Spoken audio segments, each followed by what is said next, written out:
Hey YouTube, welcome back to another episode in the Tarot Study Series, and today we're going to be talking about the Empress. This version, by the way, is from the recently released Modern Witch Tarot, which I may actually just end up using for whenever I show the card at the beginning before we get into specific decks, because this is going to be kind of my Rider-Waite-Smith replacement.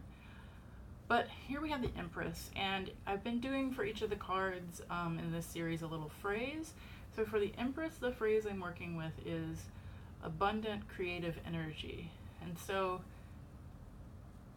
to kind of elaborate on that, the question of what is possible when your cup is full. Before we get too much into the Empress, I do want to acknowledge that this is a difficult card for some people. You know, the Empress is often, not always, but often depicted as pregnant. And I know that a lot of people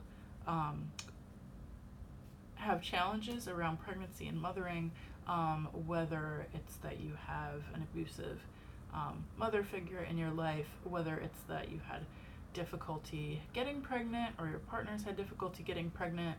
Of course, like with any very gendered card in the tarot, it can be hard for a lot of queer and trans people, particularly if you have stuff around access to biological reproduction, if that's tough for you, if it's triggering for you. There are definitely decks that don't depict a pregnant Empress, and I'll show some of them. Actually, I would say, yeah, I mean, this Empress does not look particularly pregnant. Although I'm never the one to ask. I have this very bad habit of talking to people who might be like 8-9 months pregnant and not noticing, and then somebody else will be like, oh, like, like when are you going out? And I'll be like, oh, like you're going on leave? Like why? And they'll look at my giant belly. But you know what? I was always taught to look a woman in the eyes, not the belly. So that's my excuse for not noticing these things. Anyway, so I just want to acknowledge that it can be a tough card for some people, and it can also be a tough card for reasons beyond that we'll get into. But I would say personally that that's not necessarily specifically a challenge for me, although I do have a lot of stuff around that. But more just like I don't relate to the Empress as an archetype necessarily. I definitely relate more of the two feminine archetypes that we talked about so far, High Priestess and Empress. I definitely relate more to the High Priestess, the idea of the Vestal version, kind of being unto oneself, is something that makes more sense to me. But I do have some challenges with it, and I'll actually talk about those more personally towards the end of this video.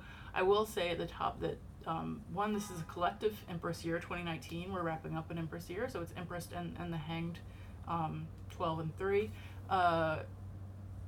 And for me personally, I did a reading at the beginning of the year where the Empress showed up as the greatest lesson that I have to learn this year. So that has been interesting, and I haven't necessarily seen it reflected throughout the year, but now as the year is coming to a close, I'm more able to relate to that and understand that in my life this year.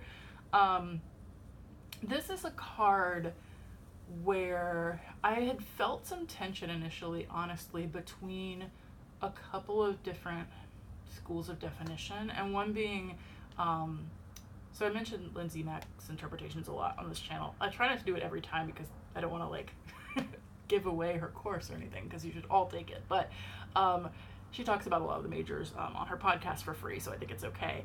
Her interpretation of the Empress is that it is all about receiving. That is a deep card of receiving, and she also really acknowledges that receiving is extremely tough for a lot of people. And a lot of people, when they talk about Empress, they talk more about not giving exactly, but about the idea of creation, generative energy, creativity, the archetype of the Empress, not interest, the Empress as kind of a mother figure, a nurturer, a caretaker. And so initially I found these two to be kind of in tension with each other, and I was asking myself, is this card about giving? Is it about receiving? Is it about nurturing, or is it about being nurtured? Where does creativity fit in? And I think this card hits on something that we touched on a bit in the High Priestess as well, of sometimes, I think especially with the majors, it can be in a reading difficult to tell, like, are you embodying or being asked to embody the image in the card, or is the card about what you receive or learn from the archetype? So, like, are you supposed to be the Empress, or are you supposed to receive from the Empress? That's an interesting question. But I actually don't, now that the more I've thought about it, the more I don't find these definitions to be intention. So I'm going to talk a little bit about that. But let's start with the whole birth thing, the whole mothering thing. Might as well. And by the way, I'm looking over here because I have notes, so pardon the back and forth eyes, but so I don't think it makes sense to try to ignore the generative energy that is in the Empress. I think that is inherent to the card and important, but it's not necessarily about human reproduction. I know some readers who have kind of a more narrow way of reading will, get this card and be like, oh, are you having fertility issues in your life? Maybe you're going to get pregnant. Maybe you are pregnant. I find this to be a very limiting way to read the card, and I don't read predictively in that way. I certainly wouldn't be like, you're going to get pregnant, that directly. And even more indirectly, I just find that doesn't work for a lot of people for the reasons we just discussed. Queer and trans readers, people who, have pain around the fact that they aren't able to biologically reproduce, like all sorts of things. So yeah, but I think that the idea of birth can go beyond literally having human babies. So there's the idea of like creative birth. A lot of different people who write about the Empress write about specifically bringing forth what is ready to come forward.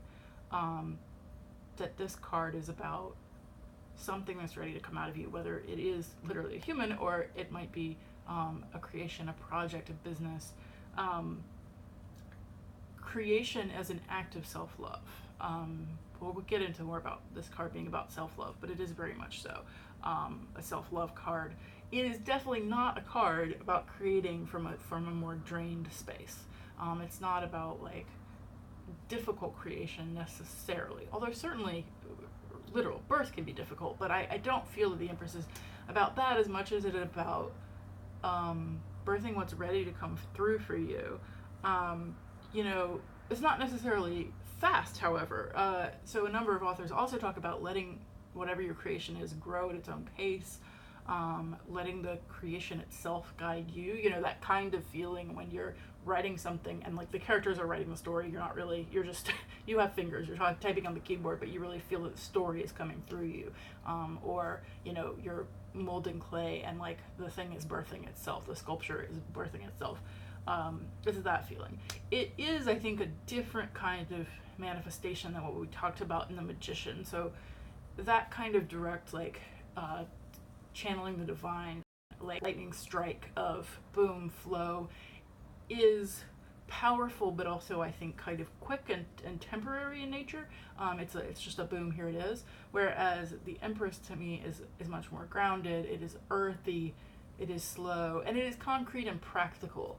It's less of the like, I have magically channeled the thing, and more about the everyday magic of using your own hands or other parts of your body, acknowledging not everyone has hands, to bring forth something physical and practical.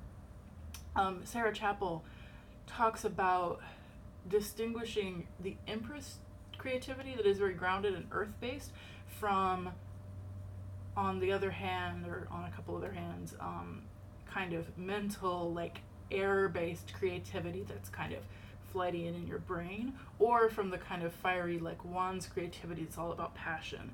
This is a grounded, earthy creativity. It is about nurturing the flame to keep it going. So if the Magician is a quick hit, the Empress keeps that flame alive.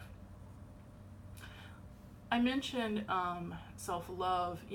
I think this card, it's also can really be, you could take the nurturing part of it, so like acknowledging that a lot of people have difficulties around mothers and mother figures, and think about self-care, self-parenting, self-love. Like, how do you sometimes provide the archetypal mother energy to yourself? And it is about receiving. It is about being able to receive from a place that feels abundant. This is a big card for abundance mentality in general. It's a card for unconditional love. Part of what I do like about the Lindsay Mack definition around receiving is that it acknowledges that, like, it can be extremely hard to receive when you come from a place of scarcity. If you're in a scarcity mentality and that is like your default headspace, then receiving can be hard to accept, can be hard to do. I think this card in general, like, it seems like a kind of simple, happy card. That might be your initial experience with it. It reminds me a little bit of the Sun. It's one of those cards that, like, seems really positive, and it is, but it's also really tough, and it's a lot tougher than it looks at first glance. So contrasting scarcity and abundance mentality is something the Empress can help you do. I also think there's a relationship with the Hanged. So I mentioned that the year cards are the Empress and Hanged because when you reduce down the year, you get 12, which then reduces again to 3. And I was thinking about those two cards together and how there can be a kind of, like, discomfort in not with the Hanged, in, like, not doing or acting or being able to control things. In the Hanged, like, you have to be still to the point of pain and discomfort, and how that's also like receiving in a way. It's being still to receive what happens. Empress receiving can also be uncomfortable and difficult and painful. And then the, like, third kind of theme, before I hit on a couple specific interpretations that I like, is around body positivity. It's around sensual indulgence, connecting with nature. So there's always a lot of nature in the card. I have noticed that the Empress is one of those cards where if there are humans in the card, you tend to get a very similar artistic illustration. So, like, as I looked through all my cards, I kept kind of seeing the same imagery done. And there's always a lot of nature in there, often small animals, plants depicted in the card. I do think that there's an obvious connection there with the Queen of Pentacles in the minors and the Empress. I think they both have a lot of that, like, grounded, literal, like, get your hands in the mud kind of energy. And it often, not always, and this is an example of not, but often the Empress is depicted if like either as pregnant or just as a larger feminine figure. So there is something there about, like, physical, literal abundance. Michelle T in her book talks about the actual abundance of the earth and how the earth gives us the ability to survive. So, like, that kind of abundance doesn't even have to be connected to a person. It can literally be, like, appreciating all that's around us, how the earth feeds us and nurtures us, and connecting to natural cycles. It's a very, like, rooted energy, grounding energy. Like, when you get the Empress, sometimes it's just, you literally have to, like, root down and ground it down to receive. One person who I really like their take on it is Claire at the Word Witch. They talk about the growth of the Empress being a natural growth, and specifically, like, wild abundance, not controlled abundance, but just boom, boom, boom. There's stuff popping up all around. So you've got a garden, and it's just, it might be weeds, it might be what you intended to plant. It's everywhere. That kind of, like, chaotic growth. Like, sometimes when you sit down to create, what you expected is not what comes out at all. And so that's, like, they contrast that to, we'll talk about their interpretation as well in the next video about the Emperor being more about cultivating and kind of pruning and, like, that kind of, like, taking that growth and doing something with it. Asali Earthwork talks about another dimension that I haven't really seen elsewhere of sacred memory, and I think that's really interesting to think about, like, ancestors, and even, the Empress is often depicted as a young pregnant woman, but I've seen some cool versions where the Empress is older, and thinking about, like, the archetypal feminine elder as a collector and holder of ancestral memory is an interesting spin or addition to the Empress. When you get this card in a reading, it could be telling you to ask for support, find nurturing, that you need nurturing, to let yourself again receive, even though that can be really difficult and uncomfortable. It can be just a general yes card, as opposed to a no.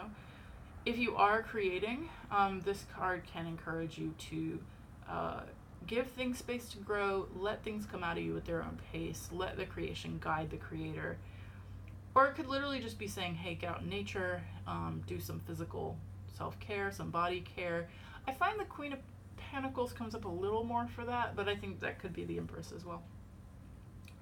So let's actually take a look at some cards before I get into my own personal experience on this one. So here are some versions. Like I said, a lot of my cards have a similar version, but some of these have a twist on it. So this is the Future Vision Gem Tarot, and this is the Empress is rose quartz, and with the sword and the shield, you know, I think it's a more protective version of the Empress. I think it's interesting that she's on top of a strawberry, so that's the kind of representation in nature there. But it's a fiercer version. It's a more protective mother figure. In the Sinking Wastelands, I think so. This shows a connection to nature, but also I think an interesting, like, something about trust in this image, because you see that you've got this naked person surrounded by vines, which could be thorny. And I don't know about you, but I don't usually walk into briar patches naked. But letting nature kind of swirl around them, and trusting that. So then, this is from the recent This Might Hurt Tarot, and I noticed a few things about this interpretation. So it doesn't appear to be necessarily a pregnant person, or you can't tell, but I think it's really interesting the way that they are straddling this stump. So it's like, it feels to me very much like a literal connection with the pelvis, and I'm going to talk about that a little bit with my own personal story, but you can feel that, like, it's almost like birthing the tree. Obviously that's not what's happening, but that, like, connection between the pelvis and, like, getting really rooted. I love the way they're like, give 0 fucks in the skirt, spread legs, like, take up space. That's cool. Similarly, I like this posture. This is from the Marble Moon Tarot, which is renamed the Creator, and you can see that this person has this very, like, strong, stable posture, legs spread, comfy t-shirt dress, and the hands held up to me kind of symbolizes the physical creation using the hands. And I like this because I think the Emperor is often talked about as very stable and grounded, but the Empress to me also has that same energy. They're very similar in that way. This is just a kind of different take on it from the Mermaid Tarot. I just love that Empress just makes me generally happy. I don't have a lot to say about it. Actually, while we're on ones I don't have a lot to say about, this is the Starry Cauldron. I just love the hair. So the last ones I want to show are 2 of Chris Ann's recent creations. The Muse, is this upside down? No. The Muse and the Light Seers and the Muse. And what I find interesting about both of these is that you have the figure, if they're birthing anything, it's literally the world. So you have here the world, and here just all the freaking planets. Like, you know, what's under my dress? Well, it's the universe. So that Mother Earth, Mother Nature thing, which comes up in a lot of different versions in different cultures, that idea of birthing the universe might resonate with you, as it does for me, a little more than, like, physical birth. But I do want to, and one thing I did want to note in these depictions is that you do have some black women, women of color, I think mostly, black women, a couple of black women depicted. We got this one, we've got this one, also the one I'm using for the default. And I think it's worth noting, I do have some black emperors in my collection as well that I'll show, but I think it is more empresses than emperors, and so it's kind of worth thinking about, like, what does that mean? The fact that, like, the black woman being depicted more as the mother figure than as the powerful, like, leader figure. So I think there's definitely something in there. And similarly, like seeing larger women depicted as Empress, but not necessarily in other cards like Strength or Emperor, or why is that like larger body associated with Empress and not other archetypes? So worth pondering.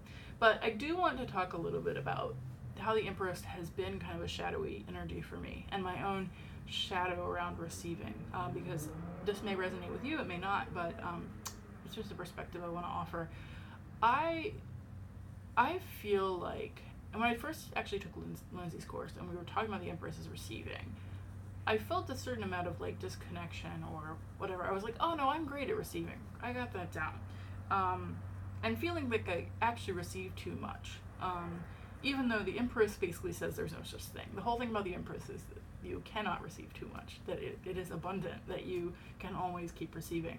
And I realized over time, as I dug into that feeling, that I felt like I was good at receiving because I'm privileged and because I have a lot already. But that isn't the same as actually receiving. Like having a lot, especially having a lot when you haven't necessarily earned it, it's not necessarily the same as receiving. Nor is, can you, as I think I was thinking, I was like, well, I don't give that much. Like I'm not good at giving, I'm not very generous, and therefore I must be good at receiving.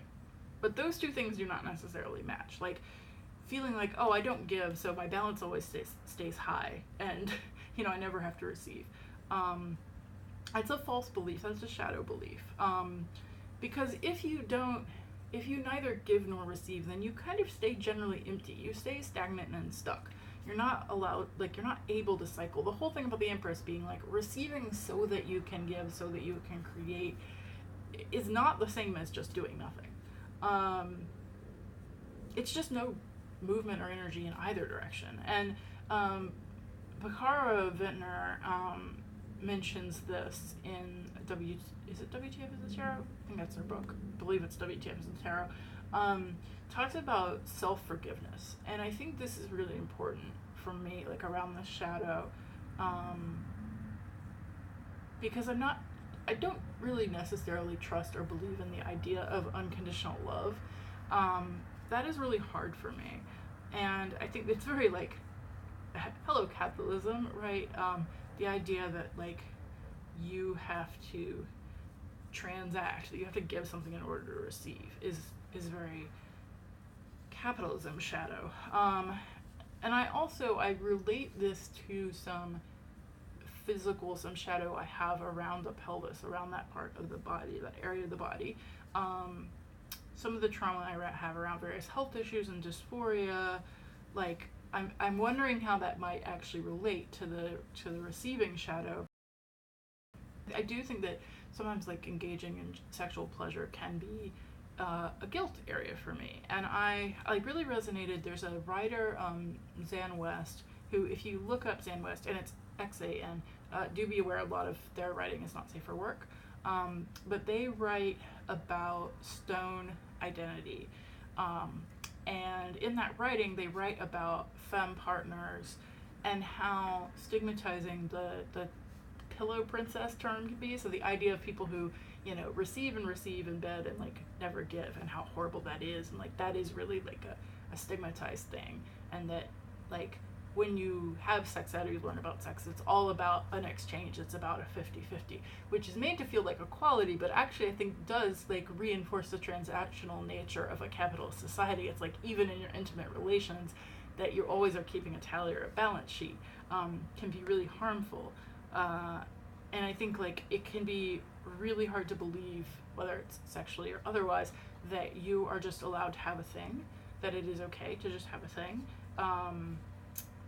that you don't have to have a direct transaction or give back to that specific person in that specific way, that there are people out there who enjoy giving for giving's sake, and that's or not only giving for giving's sake, but Dan West writes about being stone and how, and that's if you don't know, that's a queer identity, folks who typically don't want to engage it with their own genitals in sexual, that's a very simplified version of it, but don't want to engage with their own genitals, but they actually write about how like that's it, the idea that that's just giving and that the other partner is just receiving is actually a misnomer, that there's a lot of receiving that stone folks have from those encounters. It's just not in one specific way.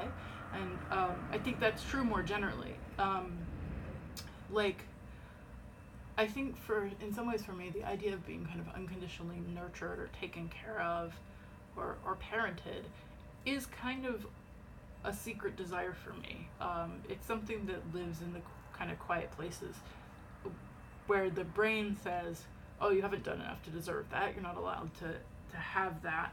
But I think about like how much love I feel when someone like cooks a big vegan meal for me and really like takes care of me in that way, or how I feel when I receive body work. Body work has been something that I've been doing as a one way to get around the shadow. It's easier for me to access because it is a transaction. I am paying for it, but literally like having hands on my physical body can be like healing for me and a way to receive. And I would like to get to the place where I can do that when it's not in a transactional relationship, but I'm not quite there yet. So I think I've said a lot because I'm nervous talking about this topic. But anyway, so I wanted to share that because I do think the Empress can be difficult for a lot of people. And if you have felt that way, and if you felt left out of the idea of this, like, oh, this should just be a happy card that is yay when I get in a reading, then you're not alone. A lot of people feel this way. And you can work on your ability to receive in different ways and try to cultivate that mentality of abundance and understand that when you get the Empress in the reading, it can be just a gentle reminder that the earth is abundant. And even no matter how much we fuck with it, and we should definitely stop fucking with it, but you know what? We'll all die out and the earth will be fine. The earth is going to regenerate itself. So the earth has an amazing resilient power to generate and grow and nurture. So just remember that, I guess. Don't forget to subscribe if you do enjoy this kind of thing. I'm gonna keep posting, not on any specific schedule, but each card in the tarot for this tarot study series, and I have a lot of other tarot content.